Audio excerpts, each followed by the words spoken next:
Imagine you're the best player on your team. Ball in your hands, shot clock winding down, you make your move to the rim, the same one that's worked your entire career.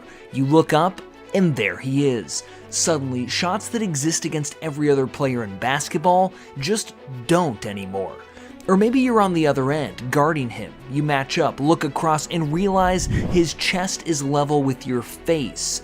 This is happening to the greatest players alive, and every single one of them is saying the same thing. Lucky to be retiring before this kid peaks. It's a back blocks. Jabari Smith tried to challenge him. So let's hear it straight from the people who actually lived it. This is what facing Victor Wembanyama for the first time really feels like.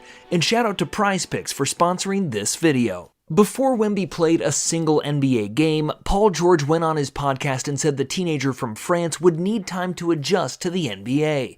Reasonable take, right? Every elite rookie struggles early with the pace and physicality of the league. Then he actually played him, and almost immediately, he took it all back. The first thing PG pointed out wasn't the game highlights. He'd seen tall players before: Boban, Bol, Porzingis, Yao Ming. Every generation gets its giant. But something about Wemby felt unique, and George couldn't stop talking about it. Like with him, he's on a perimeter. Like he's dribbling it in transition. Like he's at the rim. He's not at the rim. Like, you know, you're always like looking to see where the hell is he at. You know what I mean? So I think that's what stood out when we played him. Like he had a play against Russ where Russ went to the paint, and Russ, you know, it's his pattern. Like he'll get to the paint, he'll skip, kind of survey the floor. And I'm watching him, and he like, it was just like this long ass arm comes and like tips the ball from behind. And like you could tell Russ was like, yo, who the fuck hit this ball? They do it. And everywhere. The ball go like flying. It was a steal, and like, but it was just like, oh, it didn't even look like he bent down. It was just like his arms just stretched and just got to it. And it was just like from that point on, going in the game, even coming off shooting mid-range shots, he would be in the corner, but I'll shoot it. Like he's literally in the corner, and I'll shoot it. And then as I'm following through, like I see his arm is like right here next to me. I'm like, what the fuck? So I'm like, is this a bad shot? Like, should I pass that to the corner? I thought you was guarding the corner. That's why I thought this was open. Like he was just doing something like certain shit on the court. It was just like, God. What he's describing goes deeper than shot blocking. Every offensive player reads the floor in real time. You see where the defender is, spot the opening, and attack, all in a split second. Against most players, if you beat them, the play is over. Against Wemby, it almost feels intentional. Sometimes he lets you think you got past him. You turn the corner, see daylight, take that final step to the rim, and then his arm appears out of nowhere and shuts the whole play down anyway. That's what makes him so hard to process. The amount of space he can cover doesn't match where his body looks like it should be. And somehow that same problem makes him just as dangerous on offense. A perimeter, like those jab steps, one dribble pull up three, like nice. It was centers trying to guard him, like they can't guard that. He was looking like a taller KD. Exactly. That's what he was looking like, a taller KD. He did something where like he was under the rim, he caught it mid-air and then like just guided, dunked it into the rim. I was like, oh my God. Think about how ridiculous this sounds. A 7'4" center standing at the three-point line, calling for lobs. His wingspan is listed at 8 feet. The NBA lane is 16 feet wide. That means he can practically cover half the paint without even moving his feet. It genuinely doesn't make sense until you see it happen in person. Just ask Steph Curry, who didn't hesitate to test himself. In their first matchup, Curry, listed at 6'2", voluntarily stepped up for the opening jump ball against Wembanyama. Nobody asked him to, he just did it. He'd already called Wemby a 2K character, someone who moves like a guard but is still like nothing the game has ever created. He knew exactly what he was getting into. Then he had to try and score on him. And if you're wondering what that actually felt like, here's what Curry had to say. You have to. He makes you think there's options out there and there's ways to kind of counter it, but You just can't do the same thing you normally do. He blocked my shot on a floater, and the only thing you think he jumped, he just went like that and knocked it off the backboard. So it still catches you by surprise, the stuff that he does, just because of his stature out there. But that last play, I probably would have tried to lay it up had the first half, when I got my shot blocked, had not been in my memory, and kicked it out, relocated. Like I said, there's counters and stuff. You just have to be very mindful of where he is, because if you just try to go through him or over top him, it's going to lead to nothing, really. Pause on that moment. Curry finished with 29 points that night. He was in rhythm, fully locked in, but that possession tells you something different.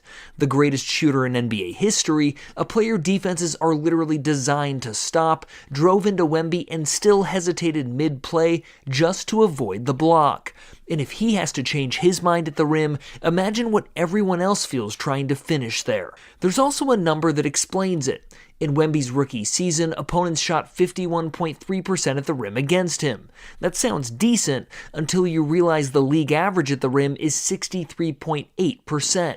That's a prominent gap, meaning the most efficient shot in basketball became worse than a mid-range jumper the moment Wemby stepped into the paint. That's actually the scariest version of a defender, one who doesn't have to block your shot to change what you do. Before we continue on, I want to quickly talk about today's video sponsor, Prize Picks, and why it's the best daily fantasy sports app on the market. The other night, the only NBA game on the schedule was played between the Minnesota Timberwolves and the San Antonio Spurs. I did some extensive research and had a few picks that really caught my eye. I picked a 3-player lineup of Anthony Edwards to go more on 21.5 points, Julius Randle to go more on 4.5 rebounds, and Devin Vassell to go more on 1.5 3-point field goals made. Since coming back into the starting lineup for the Timberwolves this series, Ant has put up 32 and 36, and I expect this line to smack as Ant has been on fire as of late. Over the last 10 games, Randall's gotten over 4.5 rebounds in 9 of them. His willingness to mix it up with Wemby down low gives him all the chance in the world to get his mark. So far this series, Vassell has taken no less than 5 3-point attempts in any game. In 3 of the 4 thus far, he's made over 1.5. I like for him to be a threat from deep to finalize this play.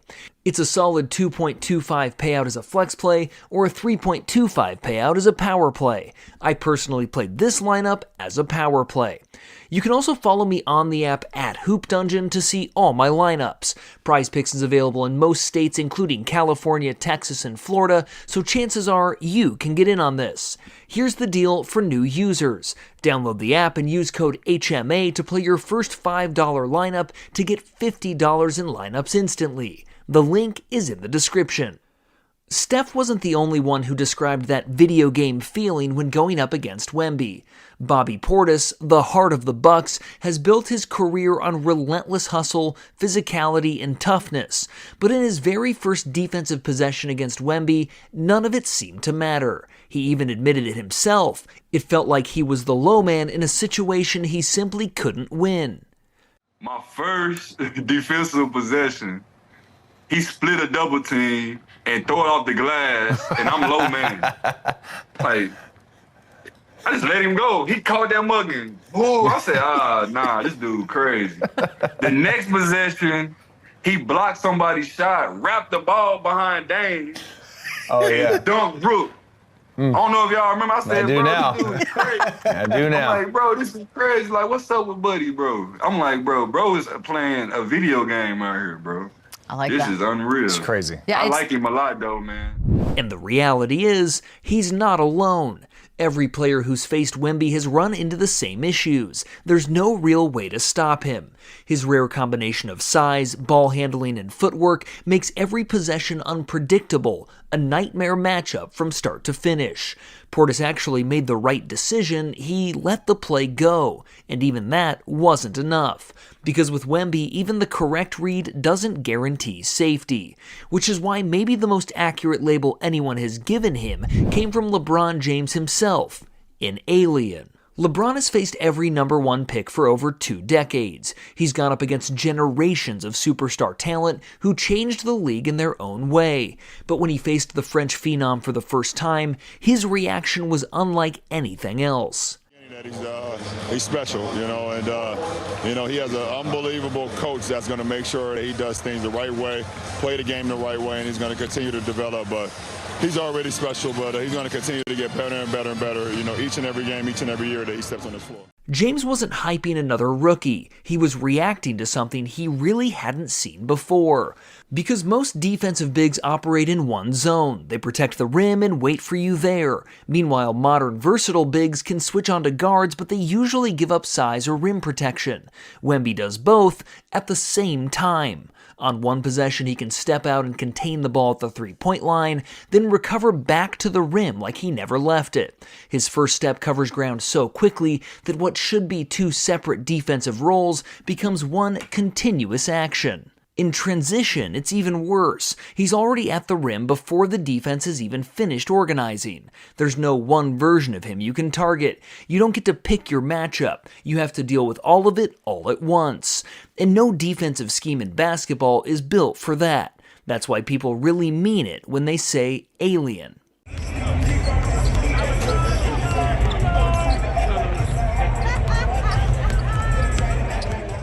You've probably seen this clip. Joel Embiid walks past Wembanyama before tip-off. No interaction, he just slows down for a second to size him up. And in that brief moment, his expression completely shifts. It's that split-second realization. Everything he'd seen on film was real. That clip went viral for a reason, because of who it's coming from. Embiid is 7 feet tall and 280 pounds, one of the most skilled big men in NBA history, a player who developed a complete offensive game, post moves, face-up shooting, pull-up threes, and free-throw creation. His whole identity is built on a simple truth. Nobody his size should move like him, and nobody who moves like him should be his size. Until he stood next to a 7'4" rookie who somehow matched that same idea. And even after dropping a career-high 70 points that night, the 2023 MVP still had to acknowledge what he saw.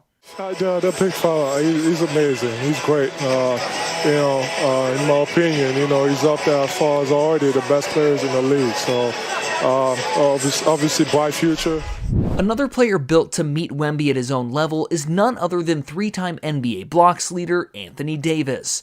Davis is listed at 6'10" with a 7'6" wingspan. Very few players in NBA history combine his mobility, rim protection, and scoring versatility across all areas of the floor. It's a rare form of two-way dominance. But even he has faced real challenges dealing with Wembanyama since entering the league. Who's the best player you've ever played against? I'll give you one that's recent, Wemby. I remember playing him the first time in San Antonio, and we was going at it. I think he ended up having like 30, and I had like 40. Like, it was going at it. Like, literally, we was going at it. Yeah. And after the game, we were actually about to win, and I remember, I forgot who was sitting who was doing the broadcast, but I looked over there at them at the broadcast at the table, and I said, yeah, he liked that. I'm like, he really liked that. And then just like, when they came, and then I actually rolled my ankle and sat out the next game. It was a back-to-back in San Antonio. And then when they came to L.A. and played us, I think he had, like, San Antonio's first, like, 12 points or something. Like, how tall is he? 7'6"? Like 7'4", 7'3", or some shit like that. Handle, can shoot it. Like, and it's like, once he, like, grows into his body and gets strong, like, it's going to be a problem. And Chet like that, too. Chet, he liked that too. But like Wemby was just like, yeah, he liked that. That's fire, bro. Also, in those matchups, Davis has at times admitted there just isn't much you can do, even saying you're basically left praying Wemby misses. But what he's really getting at is more important than the quote itself, because on film, every coaching staff thinks they found an answer. Send smaller bodies at him early, use physicality to push him off his spots, and try to get him into foul trouble. On the whiteboard, it all works. The problem is actually executing it against a 7'4" player who moves like a guard, closes out like a wing, and never seems to get tired of contesting shots. And that's the exact gap even the most physically gifted big men keep running into, including the Greek freak himself. During their first matchup, Giannis Antetokounmpo finished with 44 points, 14 rebounds, and 7 assists. His team won. By every metric, it was one of those dominant Giannis performances. But in the post-game press conference, he said this. As he grew up watching you, idolizing you, what were your first impressions of him playing against him for the first time? Man, he's special. He's going to be an extremely good player. Got to stay healthy. He plays the right way. He plays to win. I don't know. I've never seen anything like him. 7'4", 7'5". I don't know how tall he is. He's not 7'3". He's way taller than 7'3". So whoever say he's 7'3", that's a lie. But like at the end of the day, like you haven't seen anything like that. You know, I haven't. Maybe you guys have seen. I don't think you guys have seen everything. So the sky is the limit, and as long as you work hard and you keep on having, a positive attitude, energy towards the game, everything that he dreams of is going to happen for him. But like I've seen him play. He played with my younger brother in Nashville. To play together, so I went and watched a couple of games, and I've seen him compete, and even there, I know he's going to be special. But now see him, playing against NBA players and do the things that he's doing, it's pretty amazing. When you were a teenager coming into the league like him, what are some of the things you had to go through and learn, and what got you to the point where you're totally different situation? I don't think our position is even comparable. Like I came to the league out of nowhere. Like he's number one pick. He's having a... Play it again and look at his face, because what he's really reacting to isn't just height, it's how that height moves. In basketball, players of that size are usually limited by physics. Bigger frames come with more rotational resistance, meaning every change of direction costs more energy and takes more time. That's why traditional 7-footers are taught to stay vertical, protect the rim, and avoid excessive lateral movement. Wemby doesn't follow that rule. His shot creation off the dribble, the hesitations, sidesteps, and pull-up jumpers look like a 6'5" wing trapped in a 7'4" frame. On defense, his ability to drop into stance and explode laterally shouldn't be possible at his size, but it is. There's no clear explanation for it. Even science has referred to Wemby as a kind of biological anomaly, given his combination of height, length, and fluidity. As Giannis summed it up, the sky is the limit for Wembanyama. As long as he keeps working, there's no ceiling on what he can become.